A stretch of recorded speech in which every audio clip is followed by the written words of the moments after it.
जिल्हा परिषद व पंचायत समिती निवडणुकीसाठी 2 दिवसात 219 अर्जांची विक्री। शिरोळ तालुक्यात होणाऱ्या जिल्हा परिषद व पंचायत समिती निवडणुकांसाठी राजकीय वातावरण तापलंय।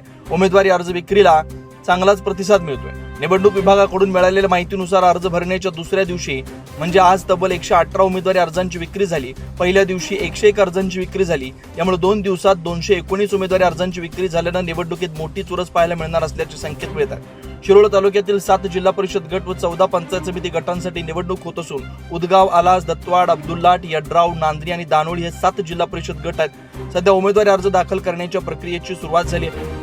अर्ज दाखल करण्याच्या पहिल्या दिवशी एकही अर्ज दाखल झाला नव्हता। मात्र आज दुसऱ्या दिवशी अर्ज विक्रीत मोठी वाढ झाल्यानं सोमवारपासून उमेदवारी अर्ज दाखल करण्यासाठी उमेदवारांची गर्दी होण्याची शक्यता व्यक्त करण्यात येते। उमेदवारी अर्ज ऑफलाईन पद्धतीने दाखल करायचे असून अर्ज दाखल करण्याची अंतिम मुदत 21 जानेवारी निश्चित करण्यात आली आहे। शिरोळ तालुक्यातील जिल्हा परिषद गटात सुमारे 2,40,000 मतदार नोंदणीकृत आहेत। निवडणूक प्रक्रियेसाठी 232 मतदान केंद्र निश्चित करण्यात आले। 1160 निवडणूक कर्मचाऱ्यांची नियुक्ती करण्यात आली।